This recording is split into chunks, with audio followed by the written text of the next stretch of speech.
Welcome to the Minefield Builder podcast. We're in the Build to Last studio sponsored by ProClimber. We've been using their products for, I'd say, nearly 10 years-ish. We're getting close. 2018. Yeah, getting close. First building that I put it on. Yeah. I know it's both of our non-negotiables in our building. So, Al, you're not a you're a great builder. Yeah. But you don't sort of fit into that like typical cliche high performance builder. However, you use the ProClimber system. Do you know what? It's for us. It's just a warranty thing. Like Yep. since we've started using the ProClimber products, I sleep at night when it's bucketing down rain outside. I feel like our buildings are. It's the warranty insurance that your wrap is acting as your barrier to effectively prevent the water getting into the building, and then the cladding is just the treatment on the outside. Yep. Like that right there is probably really great promo for ProClimber because it, in my opinion, your external building wrap should be this stuff. Yeah, well, I think the thing about like the work that we do is we do some pretty hairy architectural cladding work in terms of we're doing some jobs at the moment where there's no cappings on it. Some of the metal cladding we've done in the past before, I know there's water getting behind it. And so if the heavy lifting's not being done by that external wrap, we're in big trouble. Yeah, totally. Yep. we're with Alistair, White Projects. Yep. Now, Who are you, Al? I'm a builder and have been, White Project's been around for about 7 years now. So I'm sort of an interesting case study that I didn't come down the traditional residential building route. So you're an RMs, Williams, Chinos type builder. Exactly. So I studied construction management at Melbourne. It was called it's called the Bachelor of Environments now. It was the first year to go through the new course. But so I did construction at uni, and then I actually went and worked for a big tier 1 builder called Icon Construction. Yep. I used to play footy with his son. Yeah, well, to be honest, it was a really good founding as a builder because obviously you're exposed to it's effectively how the best guys do it. Obviously, you look at the multiplex of the world, the Icons, the LU Simons, these really big builders, and they've got their systems dialed in. Like in order to deliver a 400 apartment building, you've got to have the systems in place. And to make money. Yeah, and to make money too, because that's the hardest part. Like obviously in the commercial world as well, like if you think it's hard in residential, commercial is 10 times harder in terms of the reason why our clients are making the decisions they make. It's more of an emotional decision, but in commercial, it is all about speed and money. Yep.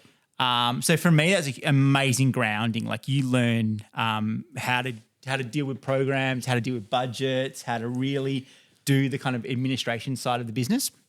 But funnily enough, like the one thing that I never really loved about that world was that the focus was such a commercial focus. Like it was always about speed and cost. The quality was something that it's important. I think it's got a lot better. But when I was involved in it, like it was really about like, let's just get this thing done as fast as possible and let's just try and make some money on it because budgets were always so tight.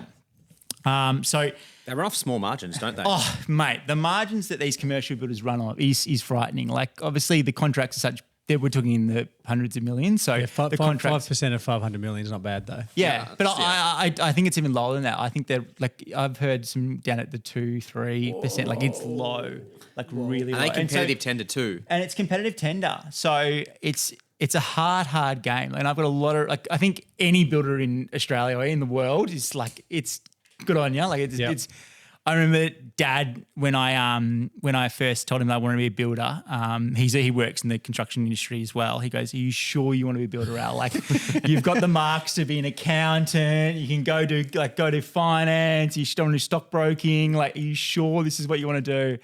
I'm like, "Yes, Dad, I really want to do this."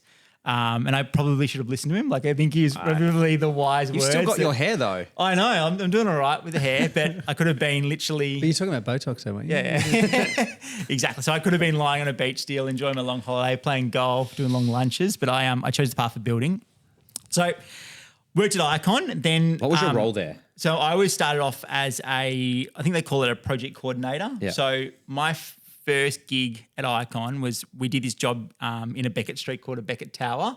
It was about a 300 apartment building. And my job was defecting. So I started at the top of the building bottom of the building, I worked my way up every single apartment, going through and running defect lists, and then basically trying to administer those defects with trades. During construction? During construction, yeah. So exactly. by the time you get to the next one, that plaster could be on and it's like... Exactly. And so you kind of, it was a lot of time the defects were the same, because remember, these apartments are the same. Each apartment is exactly the same. So you kind of, the defects are quite repetitive, but the hardest part is that just dragging the same trades back to fix the same problems again and again. It's quite a mundane, arduous task. So did that, and like I suppose the thing for me is Icon slowed down a fair bit, and so they were pretty much retrenching blokes left, right, and centre. And I remember I rang my supervisor at the time and said, "What do I do?" Like he'd since left to go work at another company. Like, what do I do? I'm watching everyone left, right, and centre me be given the red slip to leave. And he said, "Hey, look, I'm at this new business. We're looking for a junior. Do you want to come across?" So I left Icon and I went to this other small non-EBA builder called Pirovic. So they were basically a small Croatian builder developer. They were doing sort of way smaller scale than what Icon were. So we're doing like 30 apartment jobs, maybe 40, 50 apartments. So that's sort of tier 3 non-EBA world. But the best thing for me, and it was probably the best decision I ever made, was that was a really small company. And at that time, they were really just getting into that commercial construction. So they were kind of, I was thrown well and truly in the deep end. Like exposure. For someone, exposure for what I was doing. Like it was really just me and my supervisor running these 60 apartment jobs. And he was probably one of the, I still think, a guy's name was Don, was one of the best mentors I reckon I ever had.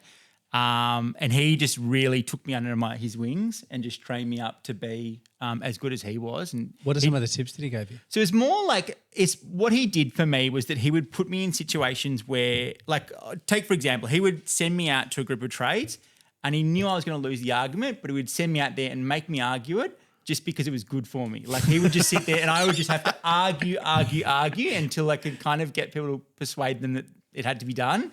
And he knew that I was in a losing battle, but it's that sort of skill set that straight in the deep end. Oh, straight in the deep end. And also like just we were obviously letting big contracts and I was just getting involved in everything and was site-based. So really got to know, we've since done basements at Y Projects, but it was really good exposure to how to actually build a basement, how to waterproof it properly, where basements go wrong.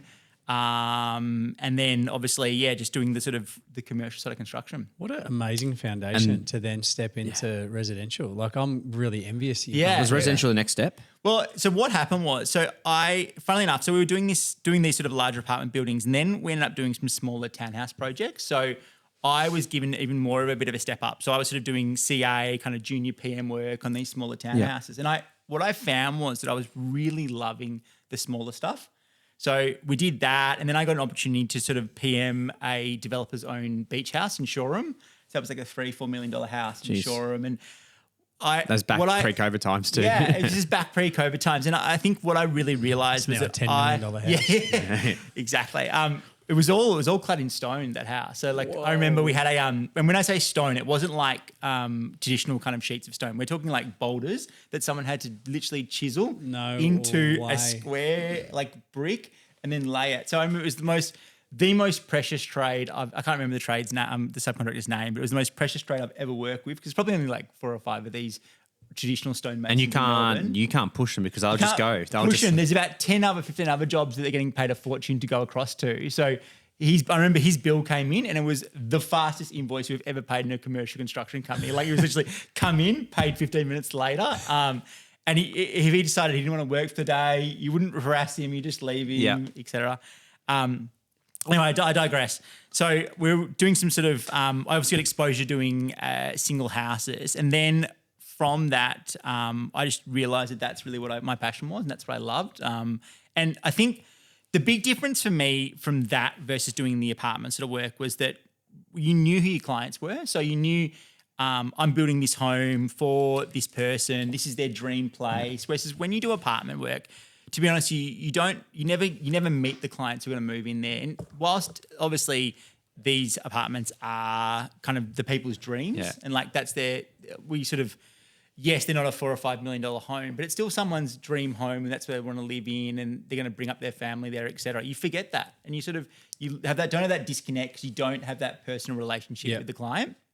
So, I think that's what I fell in love with, and I also really loved the fact that the decisions in a high-end home were made emotionally rather than commercially. Yep. So, the fact that my clients wanted to spend a fortune on some rare Carrara marble or whatever, that's their own personal choice. It didn't make any sense. Like, they can get stone from a million other suppliers, and I'm sure it would look just as good and perform just as good, but that's what they wanted and that's what they got. And that's what I loved about it. It's funny, the things that you talk about, this emotion, and that's the side of it that you love. Like, you talk to half a dozen other builders and they're like, oh, I just want to stop working for clients because there's too much emotion tied up in it. And I'm the same as you. Like, I love delivering homes to my clients that they just love being in. And so it's really interesting that, we're all sitting here sharing that same feeling. And yet I talked to someone else yesterday who was like, I'm done with building. I'm sick of all this emotion that's tied up with it. You know what? That's their problem. I'm going to tell you, if you can't have a good relationship with your client, it's not the client's problem. It's your problem. It's hard. I think that's what I was saying before, that I think I've got so much respect for anyone who calls himself a builder, because it is. I cannot think of many careers that are harder than what we do. Like, it is just risk. The risk, the emotional investment that our clients are making going down this path. Like, this is all their life savings. They're trusting us to kind of deliver. It is such an emotional journey. And like, I'm sure you boys have been the same, that by no fault of their own, the client made a decision that they weren't, they picked a paint color they weren't happy with. It's really upset. They stew on it. They get upset about it, and we've done nothing. You're about to wrong, build with your wife, yeah? Yeah. Yeah. Wait to go through that. Yeah. And it's I get it. Like, 100%. It's that's why I said a comment. Like, if I think I speak to people as well, and they're like, oh, the client, the pain in the ass. I hate talking to them, and like, sometimes I get anxious when the client calls me. Like, that's just normal. But the thing is, there's a reason why that you're fighting with the client and you haven't got a process right. You haven't vetted them correctly. You haven't sat down with them and just grabbed a coffee and go, who are you as a person? Like, I'm a people first. Like, I will pick my project off the person, and then if the project ticks my boxes, then we'll look at it, kind of thing. I mean, I think the important relationships extend beyond than when the home's built too. Like, I've got two issues on past projects, like that were 4 or 5 years ago. One was 7 years ago. And the client called me up, we're having a good chat, and he's like, hey, I've got this problem. I'm like, great, I'll come around and have a look. Yep. And I wanted to go back. I want them to still be in love with their home. I want to show them that I'm still showing up, and You're still part of the story. We're just working out like who's at fault, because there's a whole bunch of different people involved in it, like landscaper, engineer, etc. But I'm really quick to go back and fix it because I want them to be in a beautiful home still. It still represents you. Like, in say 6 months, they'd be like, Hamish was really professional about the situation, and we'd still recommend him. Yeah. I think we sign off, and you talk about risk. Like, we sign off on the project for 10 years. We're part of that family, no matter what. Like, I'm the extra child in their relationship. I think what a lot of builders forget is that most of our clients have never been through this process before. Yep. So our job, like, as much as our job is to deliver, for what we see at White Project, as much as our job is to deliver a beautiful home, it's also the experience of building the house as well. Like, it should be a great experience. Like, it's for a lot of our clients, it's probably something that's so exciting and they've dreamt about for so long. And so the fact that I think the process of building the home is as important as the end product. The journey. I would actually say that it's probably more important. So your question, you say there, like, they've never built before. One of my questions is, have you built before? And if they say yes, and I say, why aren't you using the same builder? Oh, we didn't get along with them. Red flag instantly. Oh, well, yes, and because we clashed, we fought the whole time. There's like I think it's important to talk to the client and really understand the backstory behind it. Totally. I think that's process based. Like, some stuff that to be honest with you, it hasn't opened overnight. Like, it's been something we've been developing over a long time, but we've got some really good onboarding process of our clients. Really good process as we're approaching handover, how handover works. That's such a hard period. Yeah, but do you know what? It's for us, we actually talk about, like, even sort of things we do. Like, so we actually talk about handover at the start of a job.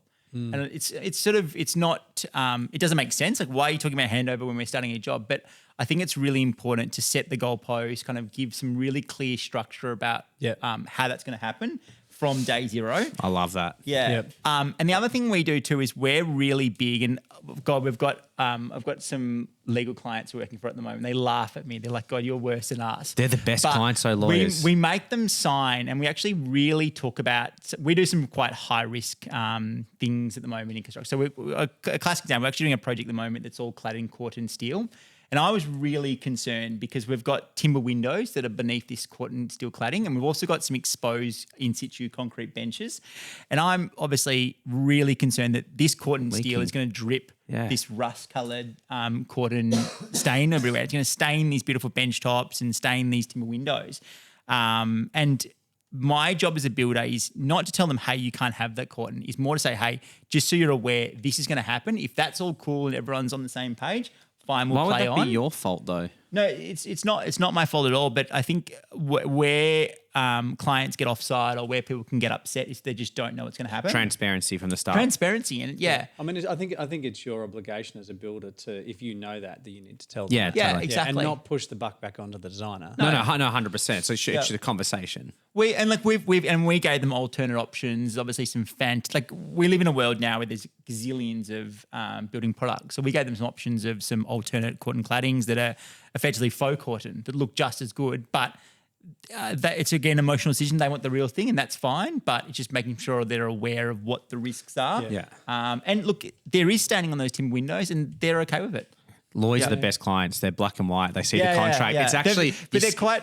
They're funny. They laugh at me now. They're like, we kind of make a joke at all the time. They're going to tell us about Corten again and how problematic it's going to be. And like the fact that they're so across it is a really good thing. And they're not getting to the end of the job and going, oh my God, my new seat is covered in Corten stains, et cetera. Like part of the story. Part of the story. Yeah, awesome. Yep. So you've gone from that Big Sean project where you were managing that one. So where did Y Project start? Can I actually jump back because it goes back to just the commercial side. You just said before about EBA, non-EBA and EBA types of projects. Builders, Can you just explain that and the problems with the EBA? So Icon was a EBA builder. So what that means is basically that they're all the trades that work on them have to be part of the union.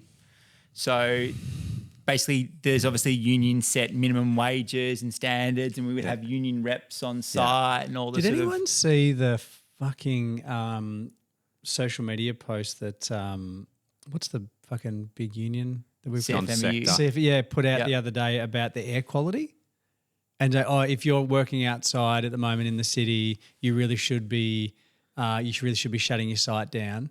And all these comments underneath saying, what about the fucking fire people and the emergency services in the fires? Should they shut down? It's a different world. Like, it's probably taking the piss. It adds an extra degree of complexity to an already very, very cost. Like that's the thing that sort of the thing that really worries me, and the hardest part about a lot of our trades is that they can all the pay in residential is nowhere near what it is in working in a EBA site. Like if a carpenter is to leave from residential and go work in EBA, his wage would jump exponentially. Do you know what? Good. The problem is the job satisfaction, I think, is equally heavily diminished. Yep. Like there's something beautiful about building someone's home. If you're going to put in noggins in 400 apartments, I won't hire you if you've come from a commercial carpentry background. Like that's when I just rehired recently on Seek. One of the questions like, have you worked commercial? Is that like your current job commercial? It was an automatic filter just to throw you in the bin. Like I wasn't interested in you. I'll give you your work ethic and your work, they're just lazy. I tell you what it is, Matt. I remember comes back to when we were doing this defect, and I remember going up to a plumber and said, "Oh, can you fix this basin?" And he said, "I can't do it." I'm like, "What do you mean you can't do it?" He goes, "I only know how to install pans. That's all I do." Yeah. So my one job is I fit pans off, and I am so quick and good at fitting pans. But any other plumbing outside of that fitting off pans, I wouldn't know how to do. So I know a carpenter did their carpentry apprenticeship as a commercial thing. He did doors. Not only not do doors, he only re-put the latch on after they've already been drilled out. And that's what I mean. 3 years, just obviously they get paid well, but in terms of their job satisfaction, their degree of knowledge of trades is far less. It's not a car. Like I would refer to him as I wouldn't even say a skilled labourer. Yeah. Like it's just someone's. It's not even. But just for contrast, you put the commercial hat back on. unreal. Like you've got the bloke who is the expert at doing this, and he is so quick and efficient at doing this. Whereas, you know your own trades that when you got to do something new, it takes a while to nut out, and it's obviously there's that teething problem. So there's obviously the huge efficiencies they get from a commercial kind of financial perspective, but from a job satisfaction and from the actual employee themselves, far less. I'm all unions, pro safety, love all that sort of stuff. So, 100%. You know what? Amazing. I just think we're getting to a point where it's taken it way too far. Like if there's a bit of rain, just chuck the jacket on, keep working. Like I'm going to be straight out honest. And all it's done is we've seen, and Victoria specifically, is we've seen so many people leave a residential setting in, say, carpentry because there's been so much commercial work. They've left, they've paid them 2x of what they'd probably get in a residential sector. And then they've come back expecting the same pay, and it's just driven the price up. And no one talks about this as why construction has also gone up, is because we've spent so much money on, say, a big build that people now have an expectation because they paid whatever they could to get them in there, and now it's coming back to us. I think it'll check itself out over the next 12 months. I reckon. 100%. Yeah, I think. We've already seen it though. So you're asking Haim where, so obviously we did that house in Shoreham, and how did Y projects sort of come about? So, funnily enough, like I think the thing about being a young bloke is, or particularly my sort of personality, is that I'm a very do first, worry later kind of approach. And I think Hamish is probably the same. I think this is why we get along so well. It's funny, like we fail forward. Yeah, I think it's literally fail forward, and I think that's sort of been the reason why we've been able to achieve so much. Is that I think once you get the motion rolling and you're committed to something, you've got to make it work. So you've got no other choice. So I actually, rather than buying a first home, I bought a development site in Footscray. This is while I was working full time, and it just to sort of give some context around this development site. When you're obviously thinking big block, Footscray, blah blah. Is that how you pronounce it? I bought 189 square metre site in right near kind of Seddon. Just you obviously know where the Railway Hotel is. I know where you are. Yeah, like the on the corner. It was on Huntley Street and Rayleigh Street, like so parallel the train line. Down there. Yeah. So I bought this 189 square metre site in Footscray. And I remember I went to actually a local architect who was in Seddon called Basil Abarza. Yeah. So I went in there and I remember going in and I met Irene, who's the owner of this architecture practice. And Sarah? So she went in there and I said, I've bought this site, I'll put 3 townhouses on my 189 square metre block. And she looked at me, she's like, oh my God, like what are you talking about? And what I did was I actually sat down and I showed her, like I obviously the thing about doing this is I had done some homework. Like I'm not completely blind. So I showed her, I'm like, I think we can get 1, 2, 3 townhouses like this. And I think the shadowing's going to work in our sort of favour. And we could do some car parking like this. And I remember she sat there and she didn't say anything for a minute. And I was like, oh my God, what have I done? And then she said, I think we need to get a town planner involved, but what you're saying makes sense. So I remember we got the town planner in and she's like, I think we can make this work. So we basically I remember getting a planning permit, which we managed to get a planning permit on these 3 triple-storey townhouses in Footscray. And it was, in my defence, like I'd bought the activity zone in Footscray. So that's probably the highest, most dense zoning in the area. Yeah. I was right. Like the shadowing work, the rear lane work. Are you ever wrong? Like it was, what's that? You ever wrong?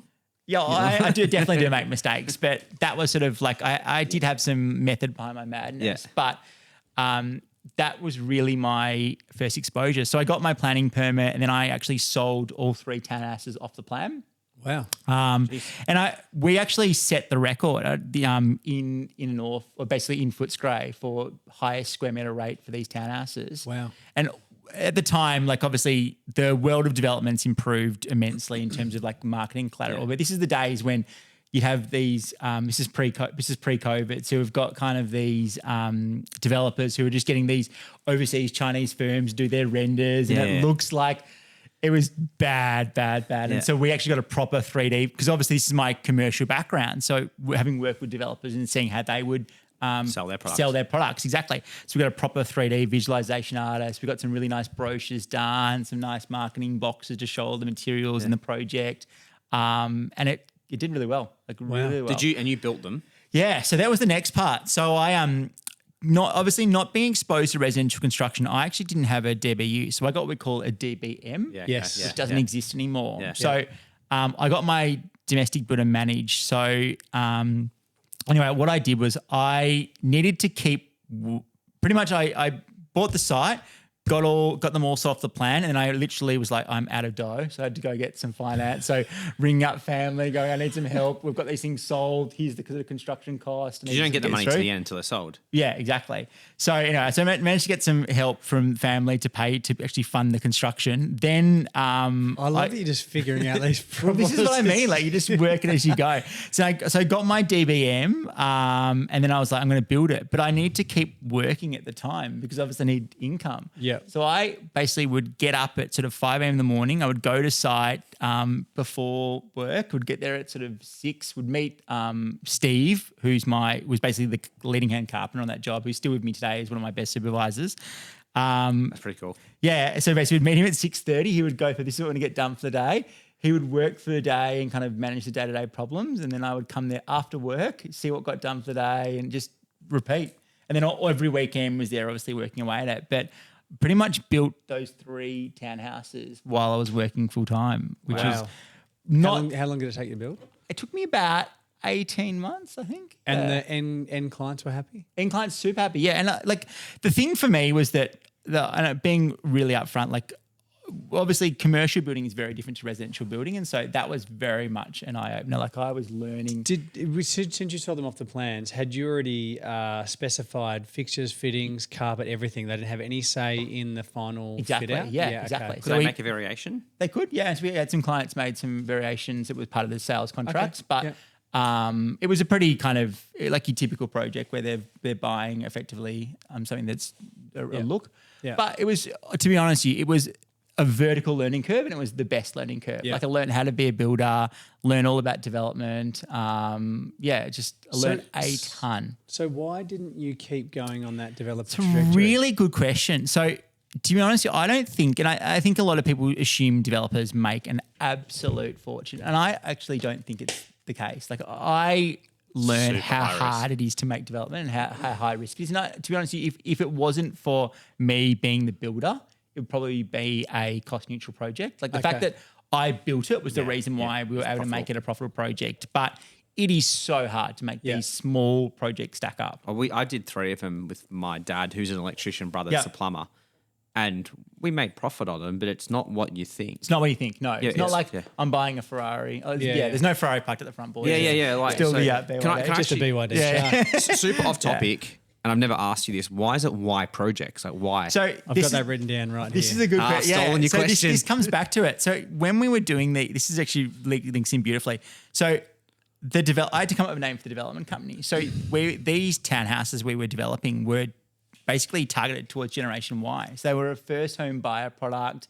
That sort of stuff. So we actually called it Y Projects with the idea that that was sort of our target market and who we were developing for. Interesting. I didn't know this. Yeah. I don't know how I've not asked you this because I'm like, before. I'm going through Alistair trying to sell, so no Y in there. Yeah, and so that's why it was like that. And I think for me, there was just so many, like my marketing hat being on, there were so many cool kind of offshoots you can do with a company called Y Projects. I was like, why? Like, why project? Like, why would you do it kind of thing? Exactly. But no, the reason why it was like that was because, and like we were obviously trying, like in my head, while I was doing it and setting up the company, I thought that I'd be a developer and we'd be doing similar sort of projects. And like, I love the idea of smart homes and all the kind of fun, new, cool stuff you can implement into homes. So yeah, that's where the name Y Projects came about from. And it's stuck. Exactly. So did this townhouse project and we got to the end of it, and I've realised that I actually managed to get through and I quite enjoyed building it, and I thought I've had enough of commercial construction. So I decided to, my auntie at the time, she's an architect. She actually had a site in St Kilda. Yep. So she got a planning permit and she had 6 townhouses she wanted to build. So that was enough for me to kind of leave my workplace, basically build her townhomes. Why didn't she design your original one? What's that? Why didn't you design the Footscray one? I think for me, the reason why I actually went to Bachelor Bartzer was that I did a lot of homework before I bought this site. So I was looking at advertised planning permits for sort of the past 18 months. Yeah. And I kept consistently seeing that Basilabat, the local architect, was getting amazing kind of outcomes in terms of sites. So for me, it was that local knowledge. Yeah. Yep. So I thought, they're literally they've just shut up. Yeah, they were right across from my office. To give you some sort of context, their office was 150 metres from the site. So they knew it back to front the area. Okay, yep. Which makes sense. Yeah, which makes sense. So basically basically left her, built those townhouses with still the same guys I've got on site today. It's like Tristan, Andreas, Steve. Wow. Still like that's good culture. And what year was that? God, this would have been, I don't know. Because you're only young. Yeah, I'm 36. You're the same age as me. Yep. You know what? There's probably an interesting conversation there about staff retention that we could probably have. Yeah. You know, and how do you keep good staff? Because you've talked about Steve and Andreas from the moment I've known you, and that was 2019 when we first met. Yeah, exactly. Right before COVID, first builders breakfast. Yep. In Melbourne that Dwayne Pearce kind of put that big shout out for, and that's where we met Nook and Samford and all that kind of stuff. So good. That was unreal, and probably one of the best things that have come out of that. Honestly, I feel so privileged to have met so many people that I still talk to from that. Unreal. Yeah. So I've known these guys for a long time. That's at least 7 years you've had those guys. Yeah, exactly. So to be honest, we've been so lucky. And I don't think that luck's not the word. I reckon it's not luck. Yeah, maybe it's because I've always believed that you need to treat people the way you want to be treated. Yeah. I think that's really the key.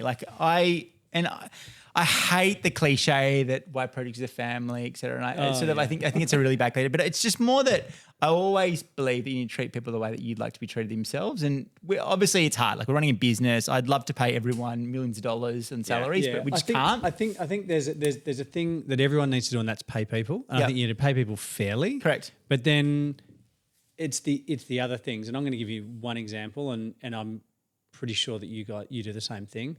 I got a text message from one of my team late at night on, would have been Monday night. Hey, I forgot to tell you, but it's my son's birthday tomorrow and he wants me around to open presents in the morning. I'm going to be there. Is it okay if I'm there at 7:30 to 8 o'clock? And I'm like, absolutely you can do. I said, take your time. Yeah. There's no rush. It's hard. I think about our job is that we don't work in an environment where, say, for example, a supervisor, he's got trades that are meeting him at 7 o'clock, et cetera. It's really hard, but we do try and accommodate where we can. And then there some trade wants to stick around to 5 p.m. Yeah, exactly. It's a really hard. Yeah. And then they've got to go home and probably do, they've been asked questions all day. They've got families. It's a really tough gig. Yeah.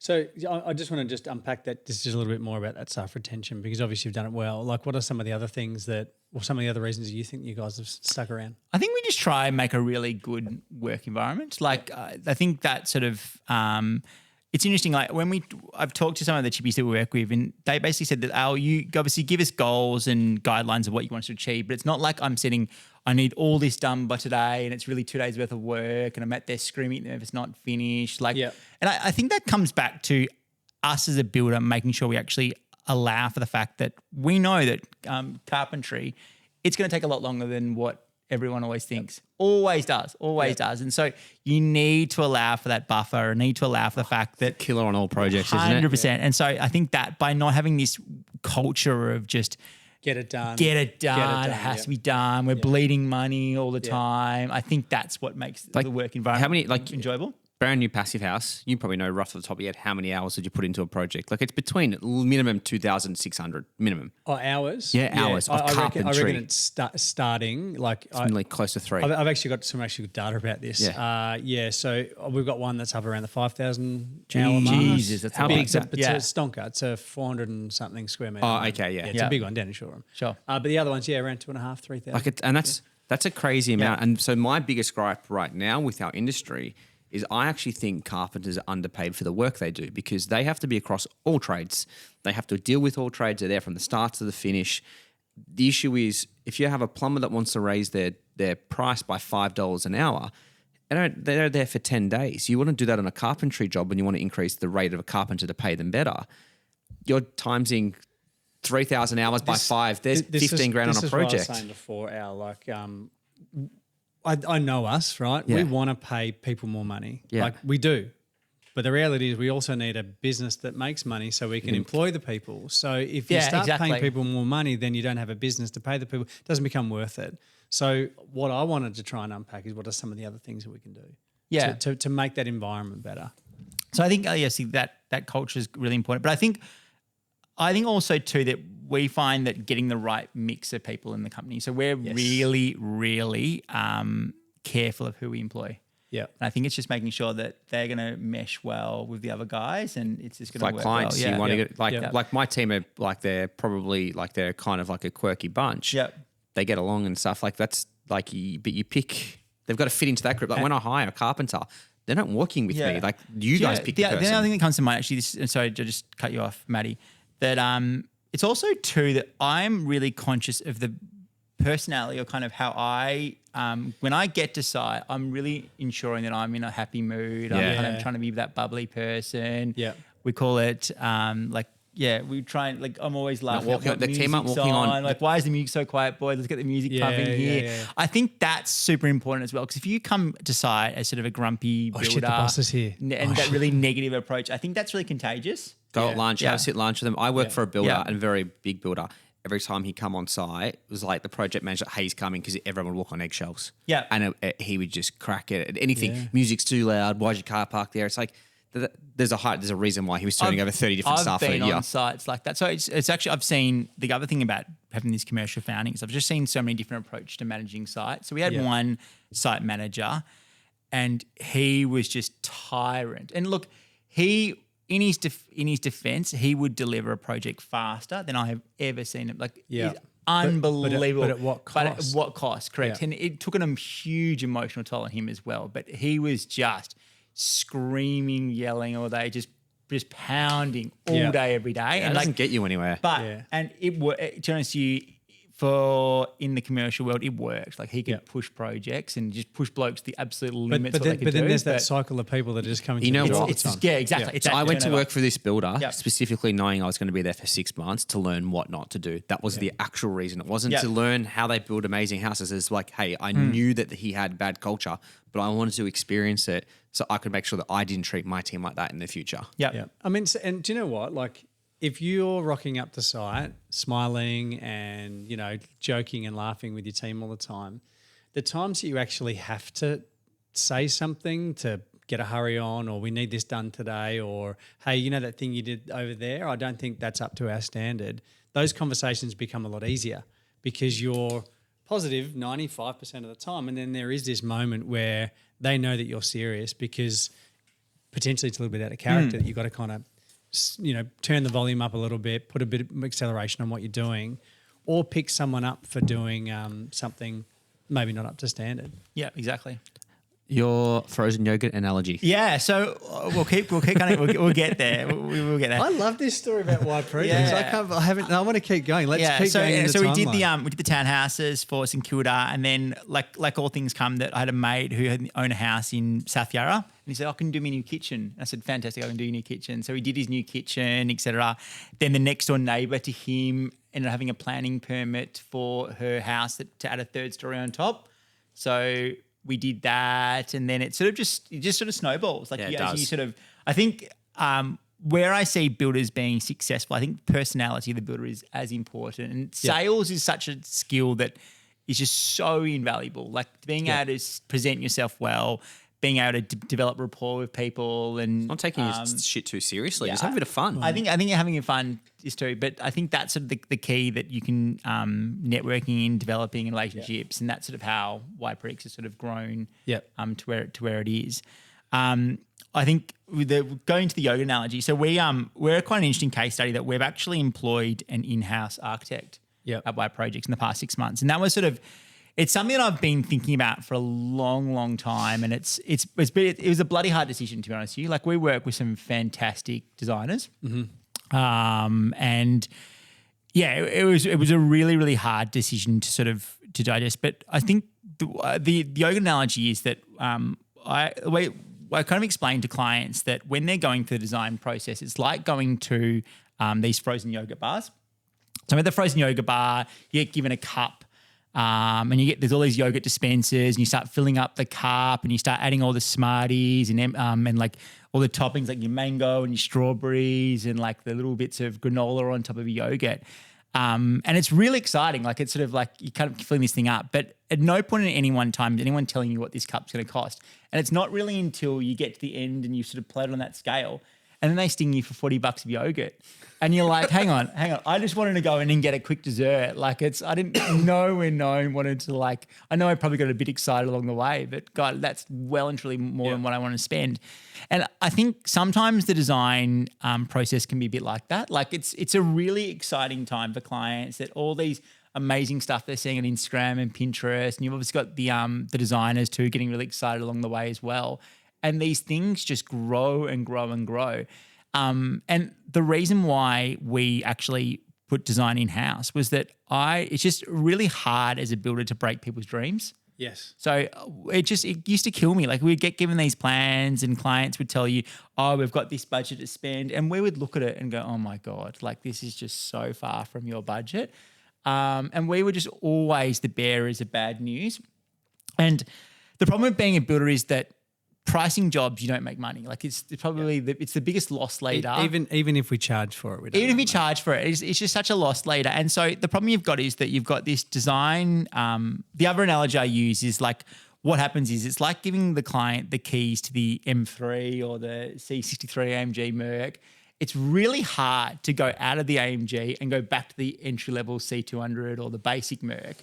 Still a ripping car. Like, don't get me wrong, most of our clients are coming out of a Mazda or a Holden or a Ford. And so to go into an entry-level Merc, unreal. Like, it's leather seats, it's got the cool stereo system thing. But if you know what the V8's like, if you know what kind of what's out there, it's really hard to go back. And I think the problem we've had is that these clients, they get these amazing designs done. And we'd obviously have the bearer of bad news that what they want to do, they can't do for their budget.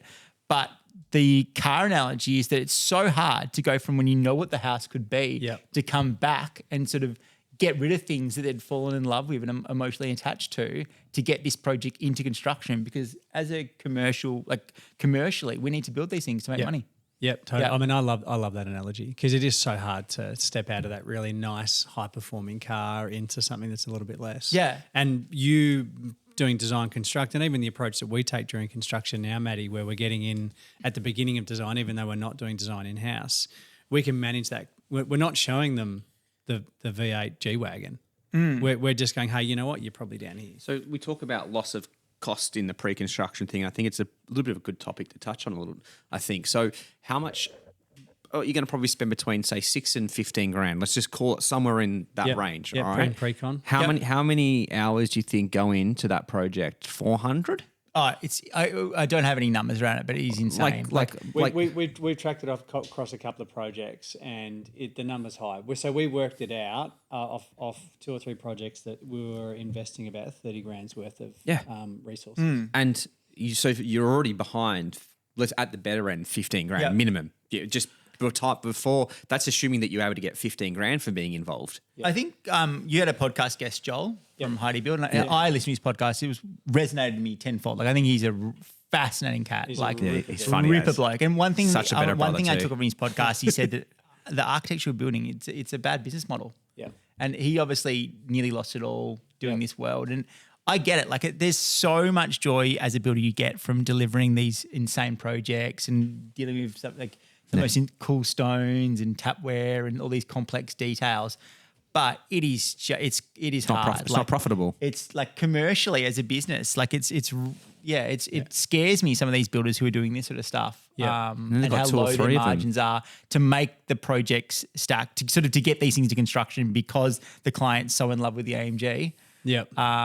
It's frightening. And they hold all the risk. And so that was the other thing that we saw. Like it's for us as a business, I think we still want to deliver really cool projects for our clients, but I think we've almost gone, like some of the stuff that's getting designed in Melbourne is just, we've sort of almost lost the plot that these are family homes we're designing. Like they're just so sculptural now. Yep. That it's too much choice. Like when you started your apprenticeship, there was 3 tiles you probably could Yeah. pick from, and you pick one of them. I mean, I'm probably going to challenge that thought process. Yep. Part of it I agree. Like, I think that really good architecture and pushing the boundaries is really important. I think it's good, yeah. Really important. Yeah. However, it's simply not affordable for everyone. Yeah, exactly. And I think there's a place. I think there's like, don't get me wrong. Like I think we'll still keep doing a lot of architectural work still, just as we sort of transition across. But I think the vast majority of people, it's becoming so unattainable to do these architectural projects. Yep. But I think like it's scary that $1 to $2 million sounds like a lot to do a project, and you boys laugh. I can hear you laughing now. It's not, but $1 to $2 million is you're earning $4 million before tax. Yep. That is so much money. It's God, that is a lot. And So like a 1.5 project to build a brand new house, you're like, okay, that's like the borderline starting point. Yeah. So hang on. We're also forgetting that you got to buy the land as well. Yeah, to buy the land Yeah, as yeah, well. Like this thing. So I think the reality is that the reason why we're going down this path is that I really believe that I'd love to give the opportunity for a lot more people to live in a custom designed home. Yeah. I think there's something like, yourselves, you guys build them. Yeah. They're awesome. Like there's just something so cool about designing it to suit your lifestyle, your needs, etc. But I think learned this recently, moving into my own house, is I for a while, when the client and the project clients are excited, when we're moving in, and you're trying to give them a date, you're just trying to work out exactly when that final trade would come in, so you can have a clean defect handover period, and then they move in. Yep. And they're like, but we're almost done, and it's like you are, but you're not, and they get excited. So with my own house, I got to experience that for the first time, because you see it, and it's the longest 8 weeks of your life, because you're like, it's there, like we're done. It's almost there. Then literally you're like, but just give it a bit of a wipe down and we're good. And it's like, no, you got to follow the process. And then you move in, and it's like the feeling is unreal. it changes their life. No, it's beyond that. I think what we do, it's honestly life-changing moving. So the thing for me is obviously we want to give more people the opportunity to live in these custom homes, but and it even comes down to like each builder has a certain kind of take for example, 2-pack versus thermolaminate's a really interesting one.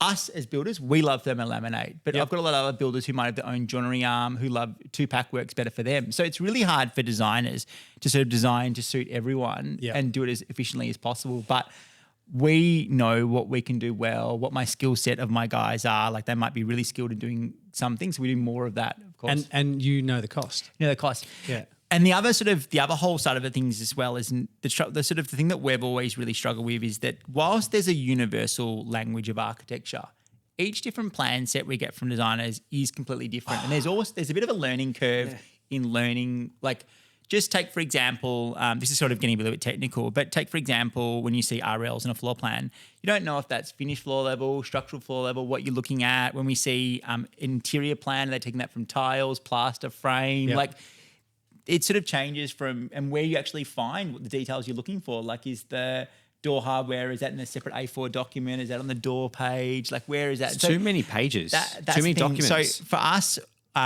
we're basically the reason why we're going down this approach is that we're trying to like. I've said building is hard, but it's equally as hard for our guys on site, like our carpenters, our supervisors. Like it is extremely stressful, high pressure job. So for me, I'm trying to keep staff retention high and keep my guys as happy as possible and make in building these homes as enjoyable as possible. We're just trying to make it a bit easier and simplify it. Yeah, simplified documentation. Yeah, exactly. How do you then not become the $40 frozen yogurt client?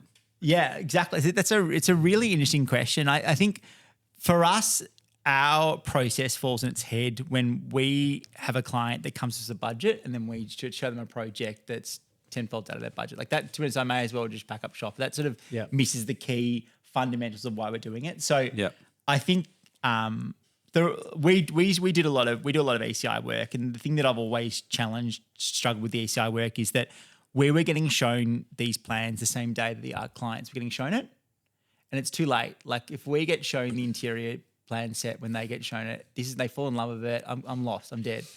I have a really good example of clients falling in love with the design. Had a phone call just before Christmas, and I'm like looking at their application form and actually booked in a meeting with them like on the 24th because I'm like, this looks like a great project. I'll have a chat with them. Not far from me, good budget. Looking through the plans, did a really quick square meterage on it. $1 million out. My estimate was $1 million out.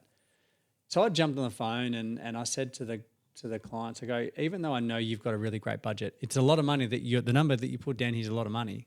But my feeling, if you want to get a passive house, which I know that's what you want to do, and you want to build it this big, which I know you want to do, and I'm talking, we have drawings ready to go to contract.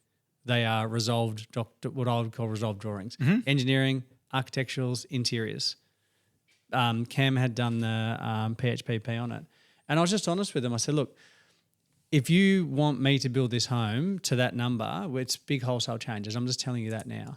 Yeah. And I let them sit on it for Christmas, and I touched base with them at the start of this week. Sure. I said, hey, where you're at? I've got a couple of ideas. And they basically said, look, we've invested too much time and money into the plans already. We don't want to change anything. And it sounds like you can't build it for our budget. Who can though? And I actually said, I go, look, I didn't want to press the point too much. I'd obviously made the decision they didn't want to build with us. Yep. And I said, my opinion is that without wholesale changes, no one can build this home. Yep. For your budget. And that's the saddest thing for me is I've seen so many clients spend so much in design fees to go nowhere. Yep. It breaks my heart. Like and we're not talking like a few grand here for some design. We're talking tens of thousands of dollars these clients are spending. These guys would drop north of 50 grand on this stuff. And it's really sad. Like and you can tell it just breaks them. Like they're and a lot of them too will never actually go through that design process again. They're like, what a lot of clients we see do is they sell the home, they'll buy something finished, and that's it done. So could I ask you a question, both of you, and I'm kind of happy I'm not the one answering this. Here we go, Thanks, Paddy. Matt. Thank you. Sure. So architects press us on retention. Yeah. And you've gone this puffy, okay? Yeah, sure. yeah. So architects will press us on retention for a project. Yep. Should architects have retention against a client for not designing a project to their budget? It's too hard. I think it's really, really, really hard for an architect design budget. I think I agree. I actually agree. It's actually really hard for us. Like I think there's no.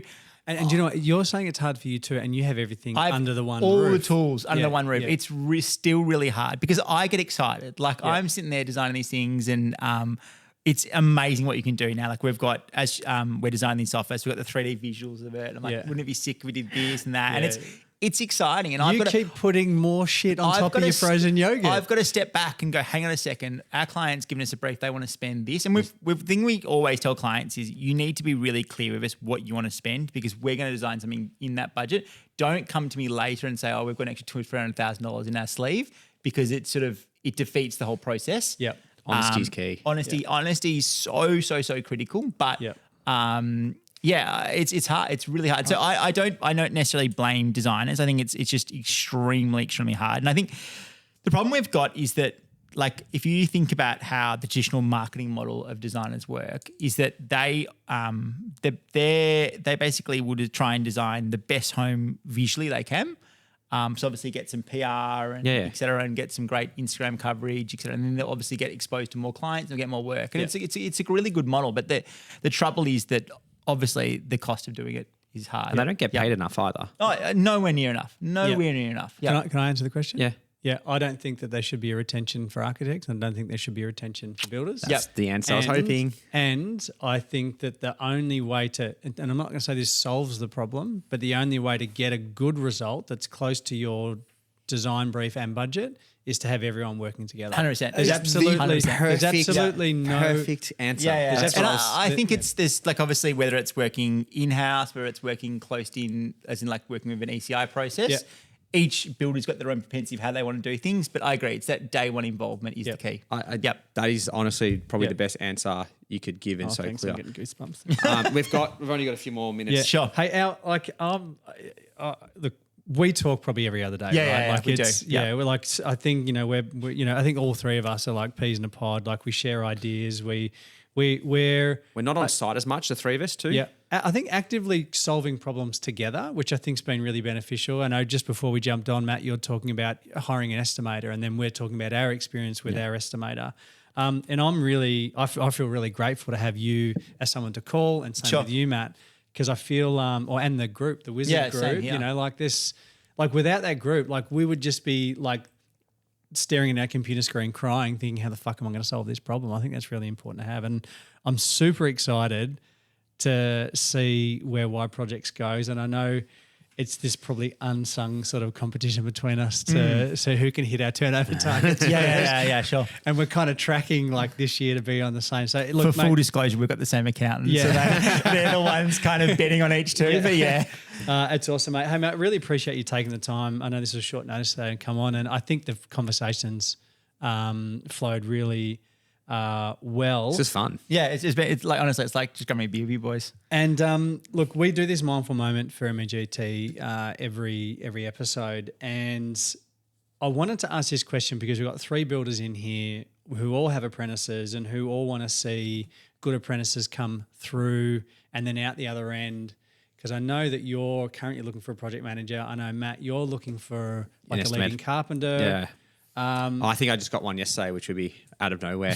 What's some advice that you can give apprentices to show them what that pathway looks like? Because I had a conversation with an apprentice yesterday saying, you know, you're going to finish at the end of the year and you're a baby carpenter.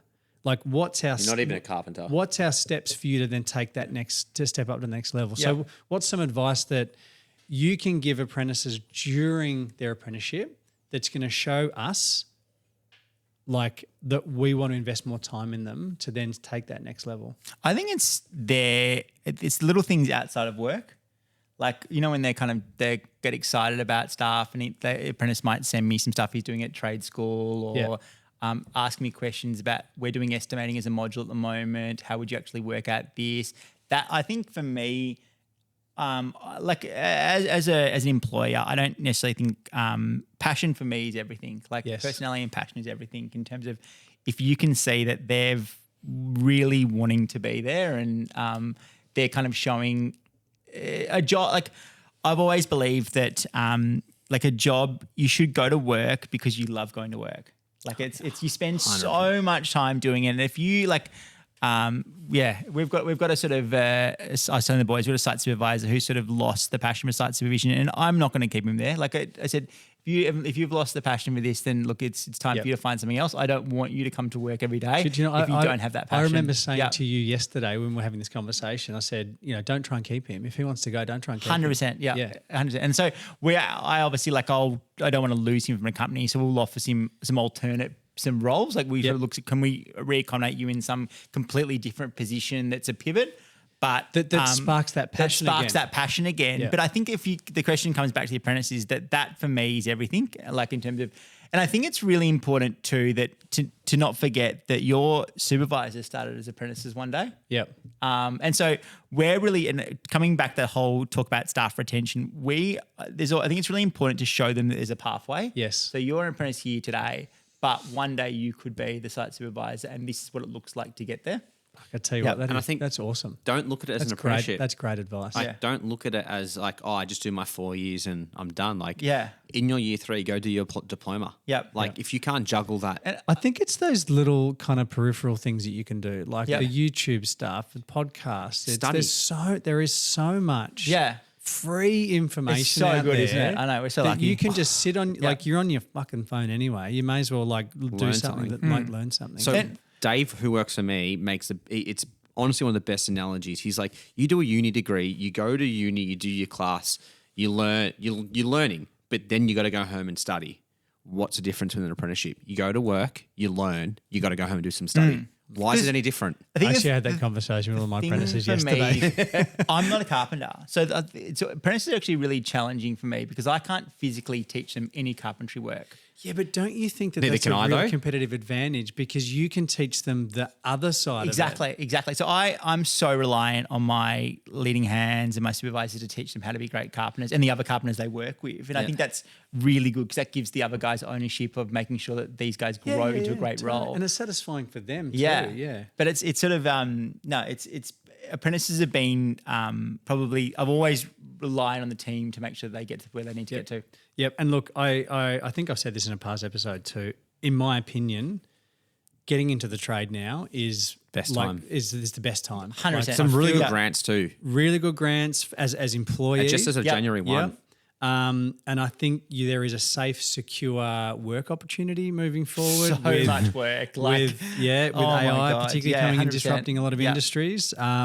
So if you are thinking about becoming an apprentice, I would really encourage you getting in touch with MEGT and seeing what your options And a are. huge thanks to them for sponsoring this segment as well. It helps us deliver some good content. But Awesome. Alistair, how do we get onto you? How do people contact you? There's obviously Instagram at Y Projects. We're just about to update our website. So our old website's up there, but you can see some of the projects we've done at www.yprojects.com.au. Yep. Otherwise, Get them in the show notes too. Yeah, exactly. Thank you for coming on, buddy. I really appreciate it. And keep up those entertaining ads that you've got rolling out at the moment. We will do. Thanks, boys. Awesome. Thanks, mate. Cheers.